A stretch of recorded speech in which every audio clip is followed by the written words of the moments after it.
आक्रमण कर दिया। कौन सा आक्रमण? कलिंग आक्रमण। यहाँ के राजा नंदराज, कौन थे? नंदराज। इतना नरसंहार हुआ, इतना काट दिया गया कि अशोक का हृदय पूरी तरह से परिवर्तन, युद्ध के मैदान में ही अपना तलवार छोड़ दिया था पूरी तरह से, एकदम न लड़ने वाले हैं, क्या मिला हमको, हमारी सीमाएं थोड़ी और आगे बढ़ गई, लेकिन हम तो क्या हो गए, पूरी तरह से मानवता के नाम पर हम कलंक हो गए।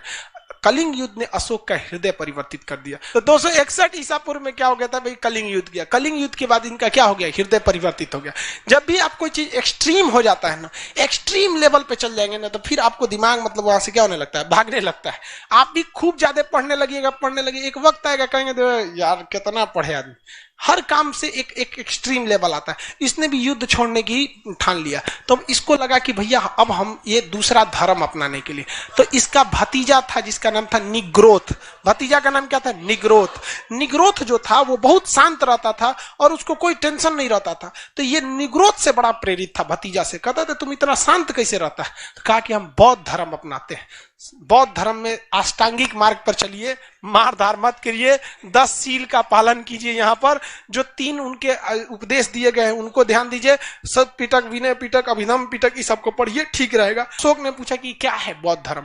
कहा देखिए हम कोई बौद्ध धर्म के बहुत बड़े पुरोहित तो है नहीं, पुरोहित नहीं है हम, एक काम कीजिए आपको हम एक गुरु के पास ले जाते हैं। तो अशोक को बौद्ध धर्म की प्रेरणा क्या मिली? प्रेरणा किसने दिया? निग्रोथ।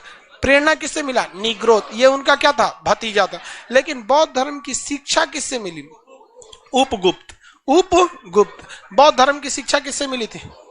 बौद्ध धर्म की शिक्षा किसने दिया था? उपगुप्त ने।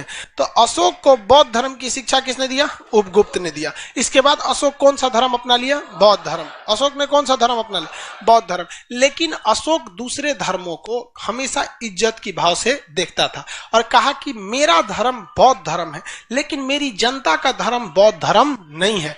जनता स्वतंत्र है वो अपने धर्म को मानने के लिए। वो सामूहिक जगहों पर कभी भी बौद्ध धर्म की मतलब ऐसा जबरदस्ती नहीं करता था। अशोक ने अपने बेटा महेंद्र और बेटी संघमित्रा, अशोक ने अपने बेटा महेंद्र और बेटी संघमित्रा को कहां भेजा था? श्रीलंका। तो बेटा महेंद्र और बेटी संघमित्रा श्रीलंका गई और इससे प्रभावित होकर श्रीलंका के सिंघली वंश के शासकों ने बौद्ध धर्म को अपना लिया और आज भी श्रीलंका में बौद्ध धर्म की ही अधिकता है। अशोक ने जितना बौद्ध धर्म को फैलाया उसने दूसरा किसी ने नहीं फैलाया था। अशोक ने बौद्ध धर्म को बहुत शालीनता से फैलाया, कोई जोर जबरदस्ती करके नहीं फैलाया था। अशोक जगह जगह पे संदेश देता था कि लोगों को अत्याचार न किया जाए और अशोक ने यह प्रण ले लिया जब बौद्ध धर्म अपनाया कि आज के बाद वो कभी भी हथियार नहीं उठाएगा। लेकिन अशोक के डर इतना ज्यादा था लोगों में, जब तक अशोक जिंदा था किसी की औकात नहीं थी वो कुछ कर सके, क्योंकि उनको पता था इन हाथों ने केवल हथियार छोड़े हैं, चलाना नहीं भूला किसी दिन अगर उठ गया तो फिर सबको साफ कर देगा यहाँ पे, क्योंकि लोगों ने इसे देखा था कश्मीर को निपटाते हुए, कलिंग का फाइल निपटाते हुए, इतना बुरा मारा जिसका कोई हद नहीं। और इसके बाद कई वंशों की स्थापना होगी। तो अशोक ने अपने बेटा बेटी को कहां भेजा भैया? श्रीलंका में भेजा था, श्रीलंका में। और भारत में अशोक ने इवन भारत के अलग अलग जगहों पे अशोक ने सोचा कि बौद्ध धर्म का क्या किया जाए? प्रचार किया जाए। तो बौद्ध धर्म के प्रचार के लिए अशोक के समय कौन सी बौद्ध संगीति की स्थापना? कौथी बौद्ध संगीति हुई थी? तीसरी बौद्ध संगीति कहां हुई? पाटलिपुत्र में। किसके देखरेख में? अशोक के देख। अशोक के समय में बौद्ध धर्म की तीसरी बौद्ध संगीति हुई। अशोक ने ईरान के शासक डेरियस, जो हखमनी वंश का था, ईरान का शासक का नाम क्या था? डेरियस, हखमनी वंश का शासक, उससे एक सीख लिया था अभिलेख लिखवाने का। तो अशोक ने क्या करना चालू किया? अभिलेख लिखवाना चालू किया। अभिलेख क्या होता है? पत्थर पर लिखा जाता है अभिलेख। अब ये पत्थर पर अभिलेख लिखने की परंपरा भारत में किसने चालू की थी? अशोक ने। अशोक बहुत ही विद्वान व्यक्ति था। वो जब भी शिलालेख को लिखवाता था तो उसमें एक चीज की ध्यान रखता था कि भाषा का ध्यान रखना है। अब बताइए हम ही को अगर शिलालेख लिखना है या स्तंभ लिखना, बंगाल में लिखना है, वहां हिंदी में लिख देंगे तो बंगाल के लोग समझेंगे? हिंदी समझ जाते हो बंगाली? हाँ, पढ़ने में दिक्कत होता है, ऐसे बोलते हैं तो समझ जाते हैं। हाँ, वो होता ही है। जैसे आप लोग को भी देखिए ना, उर्दू तो समझ जाते हैं।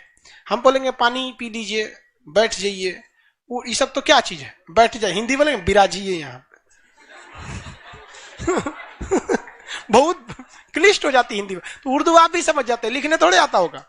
तो वैसे ही मतलब अलग अशोक भी समझता था कि हमको क्या करना है, ऐसे ही भाषा का प्रयोग करना है जो लोग क्या कर सके, समझ सके। अब इसमें दो चीज होती है, भाषा एक होती है आप लिख क्या रहे हैं, जिस जैसे हिंदी एक भाषा है, इंग्लिश एक भाषा है, लेकिन दोनों भाषाओं में एक चीज कॉमन है कि दोनों बाएं से लिखा जाता है। दोनों कहां से लिखा जाता है? बाएं से। इंग्लिश भी इधर ही से लिखते हैं और हिंदी भी इधर से लिखते हैं। इस तरह उसे लिपने की कला समान है। जैसे नहीं बोलते बचपन में आदमी राइटिंग खराब होता था तो टीचर बोलते थे कौन सी लिप दिया रे, नहीं, तो हिंदी को भी इधर से लिपते हैं, अंग्रेजी को भी इधर से लिपते हैं। तो लिपने की कला को लिपि कहते हैं, लिपने की कला को लिपि कहते हैं। तो इंग्लिश और हिंदी दोनों की लिपि कैसी है? सेम। इंग्लिश और हिंदी दोनों की लिपि कैसी? सेम है। अब अशोक ने अपने जितनी भी लिपि लिखी है वो किस लिपि में लिखी है? ब्राह्मी लिपि में। कुछ है ब्राह्मी लिपि में। किसमें लिखा है? ब्राह्मी लिपि। अशोक ने जो अभिलेख को लिखवाया है वो अलग अलग जगहों पे अलग अलग लिपि से लिखवाया है। भारत में जो लिखवाया है वो कौन सी लिपि में लिखा है? ब्राह्मी लिपि। भारत में ब्राह्मी लिपि, क्योंकि भारत में उस समय ब्राह्मी लिपि बहुत ज्यादा चल रहा था। लेकिन पाकिस्तान में खरोष्टी लिपि। किसमें चला था? खरोष्टी। तो पाकिस्तान में कौन सी लिपि में? खरोष्टी लिपि में। अब वहीं अगर आप देखेंगे अफगानिस्तान में तो अरमाइड लिपि, अफगानिस्तान में अरमाइड लिपि। और अगर ग्रीक में चले जाएंगे तो वहां पर ग्रीक लिपि। कौन सी लिखी? ग्रीक। तो ब्राह्मी, खरोष्टी, अरमाइड और ग्रीक। भारत में बोलिए तो ब्राह्मी। भारत में कौन सी लिपि? ब्राह्मी लिपि को लिखा। पाकिस्तान में खरोष्टी लिपि, अफगानिस्तान में अरमाइड लिपि और ग्रीक वगैरह में ग्रीक लिपि। अशोक का सबसे दूर अभिलेख किस देश में मिला है? ग्रीक।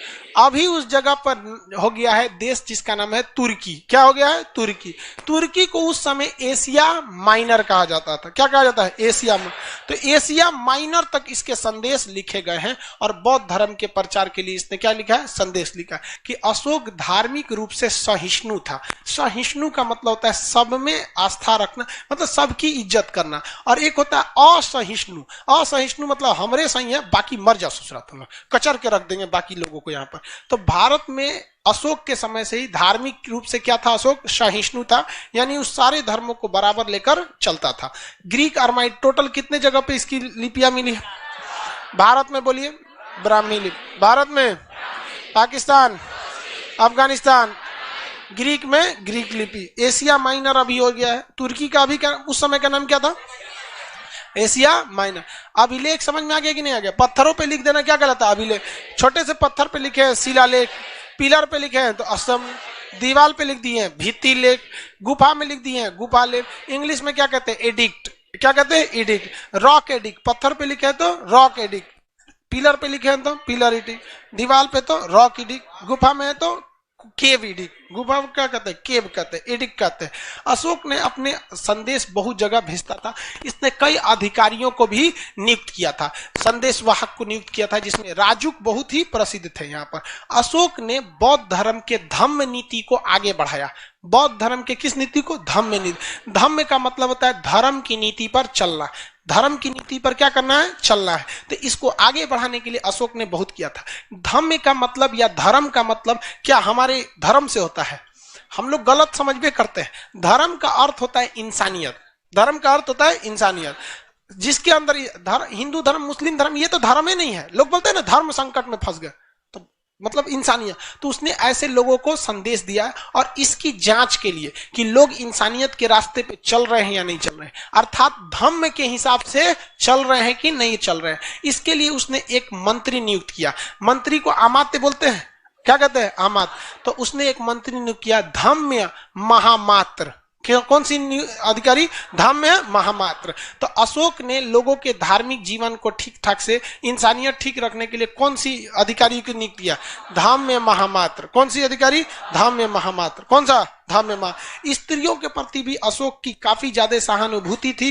तो स्त्रियों की देखरेख के लिए, उनकी स्थिति को जांच करने के लिए, जिस तरह आज के समय में महिला आयोग है, उस समय स्त्री महामात्र की स्थापना किया था अशोक ने। अशोक ने अपने ज्यादातर मतलब इसको संदेश को किसके माध्यम से फैला था? शिलालेख के माध्यम से फैला दिया था। अशोक ने कई अन्य भी काम किए थे, तीर्थ यात्रा कर इत्यादि को भी हटाया था अशोक। हालांकि अशोक ने कभी भी बौद्ध धर्म को किसी भी तरह का राजकीय धर्म घोषित नहीं किया। समझ में आ रहा है कि नहीं आ रहा? अशोक, किसी को कंफ्यूजन नहीं ना है? क्वेश्चन पूछा जाए, अशोक का जन्म कब हुआ था? अशोक का जन्म, अशोक का राज्याभिषेक कब हुआ? राज्याभिषेक के चौथे वर्ष कलिंग युद्ध। कलिंग युद्ध के समय राजा कौन था? नंदराज। कलिंग युद्ध की जानकारी अशोक ने किसी शिलालेख में दिया है? दिया। वो हम आगे पढ़ाएंगे और अशोक के 14 शिलालेख तो उसमें भी बताएंगे। लेकिन कलिंग युद्ध की विस्तृत जानकारी ये एक अभिलेख से मिलता है जिसका नाम है हाथी गुफा अभिलेख। ये उड़ीसा में स्थित है, हाथी गुफा अभिलेख। तो कलिंग युद्ध की जानकारी किस अभिलेख से मिलती है? हाथी गुफा अभिलेख। विस्तृत जानकारी हाथी गुफा अभिलेख। क्या हाथी गुफा अभिलेख अशोक का है? नहीं। क्या नंदराज का है? नहीं। उड़ीसा का राजा खारबेल का। उड़ीसा के राजा खारबेल ने अपने यहाँ हाथी गुफा अभिलेख, एक अभिलेख बनवाया जो आकार में कैसा था? हाथी के समय। तो हाथी गुफा अभिलेख बनवाया, उसमें उसने विस्तृत जानकारी दे रखी है किसके बारे में? कलिंग के बारे में, अशोक के बारे में, कि अशोक नामक राजा मगध से आकर कलिंग पर क्या किया था? आक्रमण किया और कलिंग को भारत में क्या कर लिया गया था? मिला लिया गया था। कलिंग युद्ध के बाद अशोक ने बौद्ध धर्म को जानने के लिए, बौद्ध धर्म की प्रेरणा किसने दिया था? निग्रोध। बौद्ध धर्म की शिक्षा किसने दिया? अशोक की 5 पत्नियों में सबसे प्रिय पत्नी कारू। बाकी अशोक ने अपने बेटा और बेटी का नाम बताइए तो? संघमित्रा और महेंद्र। और संघमित्रा कहाँ भेजा गया था? श्रीलंका। अशोक के समय कौन सी बौद्ध संगीति हुई? तीसरी बौद्ध संगीति। अशोक का बौद्ध धर्म राजकीय धर्म था, इसका निजी धर्म था। क्या इसने दूसरे धर्मों के प्रति सहिष्णु था या असहिष्णु था? सहिष्णु था। अशोक को इस अभिलेख लिखने की प्रेरणा किसने दिया? किसने? डेरियस। डेरियस कहाँ का शासक? ईरान का शासक। डेरियस ईरान का शासक। ईरान के किस वंश का शासक? हकमनी वंश का। कौन सा वंश? हकमनी वंश का शासक था। अशोक ने जनता की भाषा में कुल 4 लोकप्रिय भाषाओं में अभिलेख लिखा है। भारत में, पाकिस्तान में खरोष्टी लिपि, अफगानिस्तान में अरमाई, और ग्रीक में। अभी के समय उस जगह का नाम तुर्की, हालांकि उसे और नाम से जानते हैं, एशिया माइनर के नाम से जानते हैं। अशोक ने जो अपने अभिलेख लिखवाए हैं, ये अशोक के जितने अभिलेख हैं, ये अभिलेख जो सबसे ज्यादा किस भाषा में है? किस? अब आप ही बताइए, सबसे बड़ा एरिया इसमें कौन दिख रहा है? भारत। तो सबसे ज्यादा किस में होंगे? ब्राह्मी। किसमें? ब्राह्मी लिपि में होंगे यहाँ पर, अशोक वगैरह के काल में। आगे बढ़ जाते हैं, किसी को अशोक में दिक्कत नहीं है, कोई प्रॉब्लम नहीं ना? देखो भाई, अशोक के जो अभिलेख थे, कलिंग कश्मीर को दबाया गया था जो विद्रोह बहुत क्रूरतापूर्वक था, और उसकी जानकारी किस पुस्तक से मिलती है? राजतरंगिणी से। अब अशोक के अभिलेखों के बारे में हम लोग समझते हैं। अभिलेख अशोक ने कई टाइप के लिखवाए। एक कुछ बड़े अभिलेख है, कुछ छोटे अभिलेख है। कुछ अभिलेख ऐसे हैं जो पिलर पे लिखे गए हैं, जिसे हम लोग स्तंभ लेख कहते हैं। तो अशोक के अभिलेख कई कैटेगरी में बटे हैं और कई भाषाओं में बटे हैं।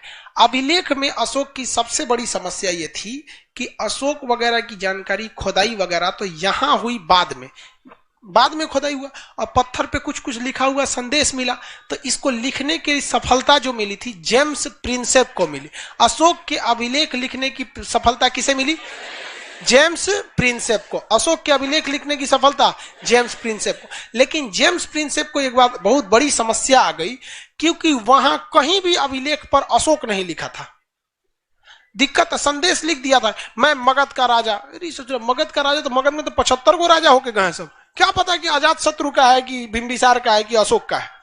नहीं ना कह सकते कि धनानंद का है, किसी का भी हो सकता है। वहां पे लिखा मैं मगध सम्राट। तो भैया मगध का सम्राट तो बहुत से लोग थे। प्रियदर्शी, मगध साम्राज्य में कोई प्रियदर्शी था ही नहीं। और लिखता मैं मगध साम्राज्य प्रियदर्शी। तो सब पढ़ने की, तो अभिलेख प्रिंसेप लिखेगा कैसे? लिखने की बोल दिए हैं। अरे वही बात है, लिखेगा थोड़ी ना। अशोक ने तो अभिलेख लिख दिया। लिखने की प्रेरणा किससे लिया था? डेरियस। उस लिखे हुए अभिलेख को कोई पढ़ ही नहीं पा रहा था। उसे पढ़ने की सफलता पहले किसे मिली? James Prinsep. उसी ने पढ़ा, और पढ़ने के बाद सबसे बड़ी समस्या क्या आ गई? उसमें क्या लिखा हुआ था? मगध सम्राट। हर जगह क्या लिखा था? मगध सम्राट। और बाकी कई जगह लिखा था मैं मगध का राजा प्रियदर्शी। लेकिन दिक्कत जानते क्या हो गया? हर जगह सुबूत उबूत मिलाया जाता है ना, कहीं कहीं से लिंक हो जाता है। बस एक जगह लिख दिया राजस्थान में, राजस्थान में एक अभिलेख लिखा, वहां लिखा मैं मगध सम्राट अशोक प्रियदर्शी। तब कहते ओए ससुरा, जहां जहां प्रियदर्शी लिखल है ये है, कौन है, यही है। तो कहीं कहीं के अभिलेख में, टोटल अभिलेख में क्या अशोक के नाम लिखे गए? 3 नाम प्रसिद्ध है, एक प्रियदर्शी, एक मगध सम्राट। एक ही जगह क्या लिखा गया है? अब अशोक लिखा गया। अब इसके कई अभिलेख है, कुछ छोटे अभिलेख है, कुछ बड़े अभिलेख है, कुछ क्या है स्तंभ लेख है सब। तो इस सारे अभिलेखों को हम लोग अब अब इसको अलग से एक ही टाइप में पढ़ेंगे लोग।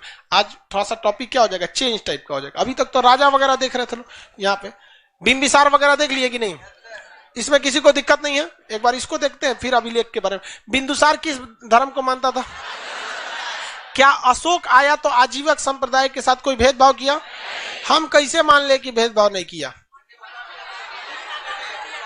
हम कैसे मान ले? हाँ, अशोक आजीवक संप्रदाय की भी इज्जत करता था, क्योंकि ये गया में स्थित बराबर नाम के जगह पर कुछ पहाड़ स्थित है। जगह का नाम क्या है? बराबर। हालांकि वो बराबर है ही नहीं है, बराबर जगह पे क्या है? पहाड़ है। उन पहाड़ों पर गुफा बनवाया था। उस गुफा के कितने संख्या थे? 4। और किसे दे रखा था? आजीवक संप्रदाय।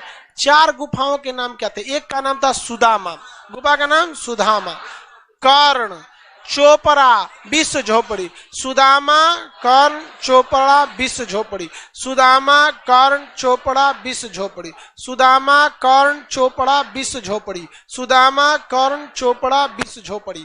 ये 4 गुफाएं इसने किसे दे रखा था? आजीवक। इससे यह स्पष्ट होता है कि अशोक आजीवक संप्रदाय के प्रति भी श्रद्धा रखता था। खुद कौन से धर्म को अपनाता था? बौद्ध धर्म को।